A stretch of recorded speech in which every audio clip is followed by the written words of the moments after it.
그러니까 뭐 삼성전자를 사고 뭐 이러는 것들은 시장에 순응하는 그 형태의 패턴이잖아요.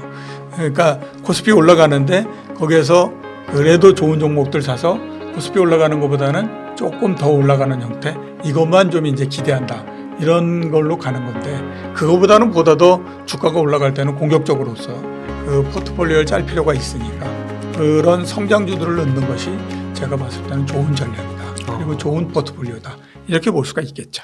지금은 박스권 상단에서 주가가 내려가는 그런 그 상황이니까 여기에서는 주식을 사면 안 된다, 이렇게 볼 수가 있는 거죠. 아, 그렇군요.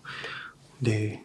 그러면은 그 박스권은 2200에서 한 2500 정도 그렇게 보는 거고, 한 2200 그 언저리까지 그 삼성전자는 한 10%의 룸이 있으니까 지금은 조금 더 지켜볼 필요가 있다. 그래서 그거를 먼저 박스권을 판단해야 되는 게 굉장히 중요한 거군요. 예. 그러면 그 센터장님 책 넥스스텝 2023, 2025를 보면 2024년 이후에는 주가가 오른다라고 써주셨는데 예. 이 생각에는 변함은 없으신 건가요? 예, 그 생각에는 아직까지 변함이 없습니다. 아, 네. 2024년도 정도 되면 뭐 주가가 어느 정도 올라가지 않겠느냐라고 생각한 거는, 일단 2023년도는 경기가 안 좋은 형태고요. 네. 그다음에 이제 2023년 내내 경기가 안 좋다라고 하면 작년도 4분기 내지 하반기 정도서부터 경기가 안 좋았기 때문에 올해 연말 정도 되면 경기가 안 좋은 기간이 1년 반 정도 되니까, 그런 정도면 충분히 경기가 안 좋은 것도 어느 정도는 좀 지났다라고 봐야 되기 때문에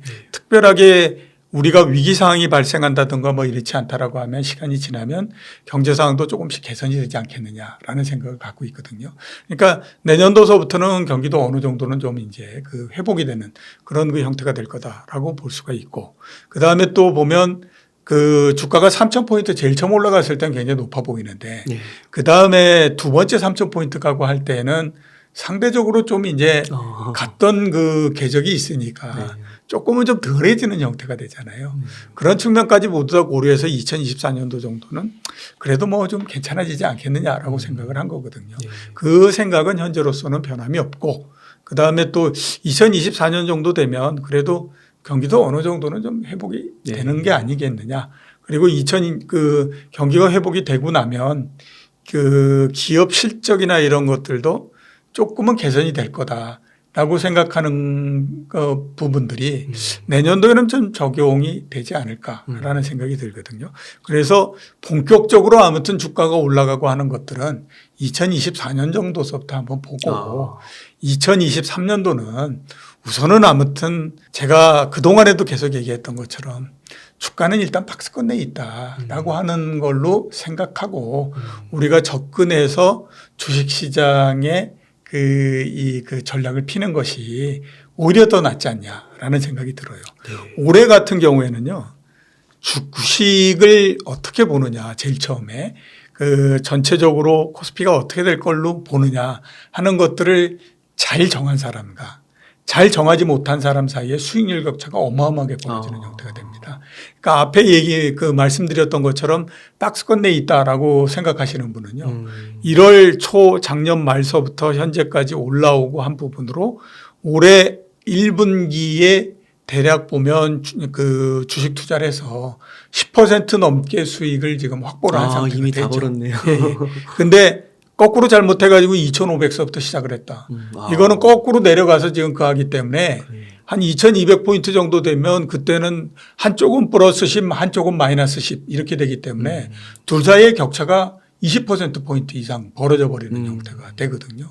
그러니까 올해는 그냥 박스권 내에 있다라고 생각을 하고 그 박스권 내에 맞는 형태의 전략, 그거를 가지고 계속해서 가는 것이 맞지 않냐라는 생각이 들어요. 그러니까 자꾸 이런저런 그거 해가지고 뭐 복잡하게 여러 가지 생각하지 마시고 올해 시장은 심플하게 좀 접근했으면 좋겠다라는 생각이 듭니다. 그러니까 이게 경제는 약간 생물과 같다고 해서 예. 또 내일 모레 가면 또 바뀌는 게 이 경제라고는 하는데, 그러면은 2024년에는 아까 말씀하신 3,000선 그 정도도 한번 도전해 볼 만하다고 보시는 건가요? 지금 시점에서? 올라가는 거가 굉장히 천천히 가기 때문에요. 네. 2024년도에 3,000을 갈지 아니면 2025년도에 3,000을 갈지 그거는 조금 지나봐야 알겠지만 네. 아마 그거 한 번 정도 도전해보고 하는 어. 것들은 뭐 가능은 하지 않겠느냐라는 네. 생각이 듭니다. 그리고 우리나라 주식시장이 한 번 정도 레벨업이 제대로 될 만한 때도 이제는 됐다라는 생각이 들거든요. 그건 이제 다른 것보다도 2000포인트를 처음 넘었던 것이 2007년이니까 지금서부터 따지면 얼마의 시간이 지났습니까? 무려 16년이 지났잖아요. 16년 동안에 그러네. 위로 한 번 갔다가 다시 또 내려와서 지금 2300포인트 뭐 이렇게 돼 있으니까 그 사이에 있는 거잖아요. 그러니까 16년 동안 어떻게 보게 되면 2000포인트를 완전히 다져나간 그런 그 형태니까 이제서부터는 한 번 정도 레벨업이 제대로 될 때가 됐다라고 봐야 되는 거죠. 그렇게 보면 이제 2024년도서부터는 쭉 올라가서 실제적으로 이제 레벨업이 되고 주가가 이제 위에 부분 올라가 가지고 거기에서부터 또 이제 뭐 크게 떨어지거나 이러는 거 없이 계속해서 진행이 되는 그런 형태가 될 가능성이 있다. 이렇게 이제 우리가 봐야 되겠죠. 네. 그러면 2024년에 만약에 이게 상승장으로 간다고 했을 때요. 주식은 선반영이라고 하니까 매수는 2023년에 좀 해야 되는 거 아닐까요? 그래서 뭐 하반기나 뭐 3분기나 뭐 이럴 때 해야 되는 게 아닐까요? 물론 이제 그렇게 볼 수도 있지만요. 네.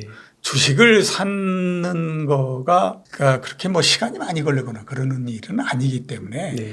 굳이 그렇게 뭐 선반영을 해서 주식을 먼저 사고 네. 이렇게 해야 할 필요는 없을 것 같고. 다 확인하고. 예, 만약에 선반영을 한 부분을 가지고 주식을 사겠다라고 생각을 하신다라고 하면 뭐 어떤 특정한 시점이나 이 부분보다는 주가가 2200포인트 부분으로 내려가고 하면 네. 그때마다 이제 주식의 양을 늘려가지고 계속해서 늘려놓을 필요가 있는 거죠. 네. 그게 이제 그렇게 전략을 하나 쓸 수 있는 거고 그렇지 않고 야 나는 올해 내에는 계속 박스권 그러면 샀다가 팔았다가 했다가 그냥 뭐 올해 하반기 그다음에 한 4분기 정도 돼서 그때 한 2200포인트 뭐 이렇게 들어오면 그때는 확 늘려가지고 그다음에 이제 그다음서부터는 박스권 전략에서 탈피해가지고 아예 난 올라가는 거 보고 기다리겠다. 이런 형태로서 하고 이렇게 하시는 것이 이제 맞다라고 봐야 되겠죠. 아, 네. 그러면요, 센터장님, 그 주식을 사는 타이밍이 왔을 때요. 그때는 좀 어떤 주식을 사면 좋을까요? 우선 이제 보면 두 가지로서 나눠서 생각을 할 수가 있는데요. 우리나라의 주식시장은 뭐 그냥 나눠서 보게 되면 시가총액도 굉장히 크고 그다음에 또 시장에 대한 영향력도 굉장히 크고 많은 사람들이 이 기업들은 굉장히 좋은 기업이다라고 하는 기업들이 있지 않습니까? 그 부류가 보면 뭐 삼성전자, 현대차, 포스코, LG전자, 뭐 LG화학 이런 종목들입니다.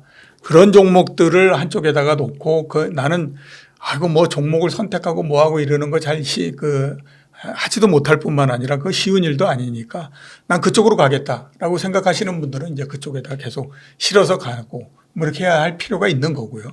이제 나는 그것보다도 공격적으로 뭔가를 좀 해보고 싶다라고 생각하시는 분들은 그것뿐만 아니라 이제 이른바 성장주들 그러니까 뭐 2차 전지도 있고 그다음에 또 얼마 전에 그 했던 로봇 관련주 이런 것들도 있고 뭐 이런 것들로서 일정하게 한 뭐 30-40% 정도 하게 되면 거기에서부터 이제 초과적인 수익이 발생을 하고 이러는 형태로서 가는 거죠. 그렇기 때문에 이제 그 양쪽을 모두 다 가지고 어느 정도 이제 그 매매를 하고 트레이딩을 하고 이러는 것이 좋다라고 봐야 될 것 같거든요.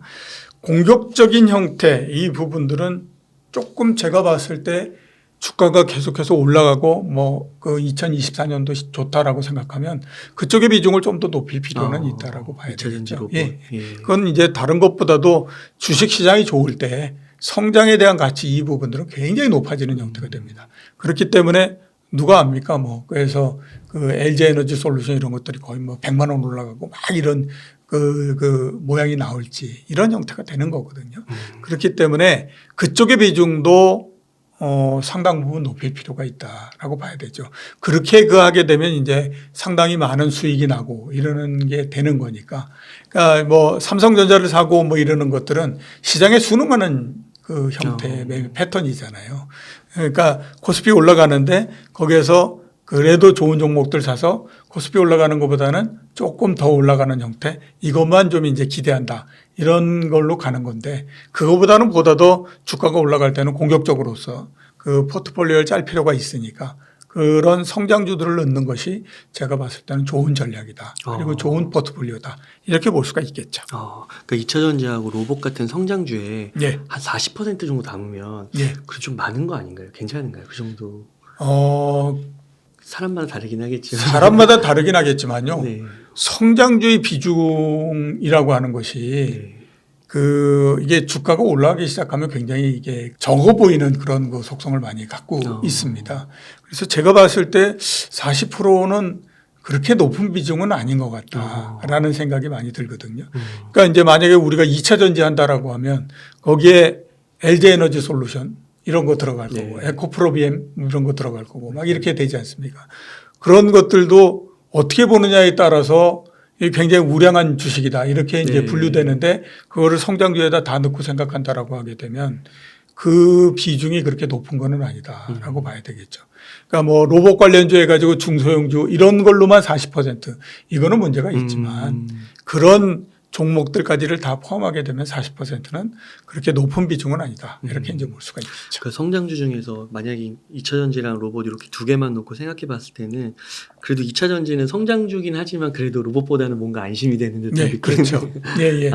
그러니까 2차 전지는 제가 이렇게 많이 말씀을 드리거든요. 그거는 사람들이 이미 어떻게 생각하면 그 검증을 끝내준 주식들이다. 그러니까 그 테마다. 네. 2차 전지라고 하는 것이 시간이 지나면 세상을 굉장히 많이 바꿀 거고 전기차가 그에서 이렇게 된다라고 하는 거는 그거를 부정하는 사람은 지금 별로 없는 상태잖아요. 그러니까 사람들이 검증을 끝내준 이 테마다라고 저는 생각을 하거든요.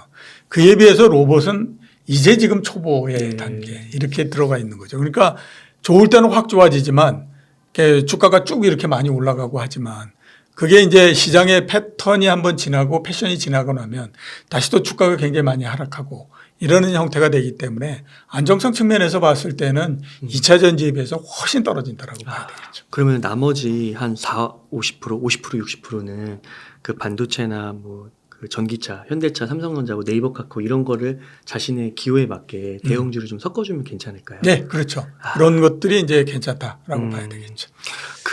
그러면은 지금 주식 투자를 아직 할 시점은 아니다라고 하셨는데 네. 그럼 지금은 현금을 이렇게 모아두는 건가요? 현금 비중을 높이고? 주식의 비중을 상대적으로 적게 갖고 가다 보면 네. 당연히 현금의 비중은 조금 높아진다라고 봐야 되겠죠. 네. 그래서 이번 같은 경우에는 자, 우리 이제 그러니까 만약에 100이다라고 있어서 이게 원래 내가 주식에 투자하고자 하는 돈 100이었다라고 하면 주가가 2200포인트까지 떨어졌을 땐 100을 다 써야 되고요. 그다음에 2500까지 올라갔을 때는 50만 써야 되는 거고요. 보다도 공격적인 사람은 아마 거의 0으로 해가지고 다 비워버리는 형태로서 가겠다라고 나와야 되는 거고 이렇게 그거를 굉장히 탄력적으로 계속해서 바꿔가는 형태가 돼야 되는 거죠. 네. 그러니까 이제 그런 형태로서 우리가 계속해서 가야 되는 그런 게 아닌가라는 생각이 듭니다. 네.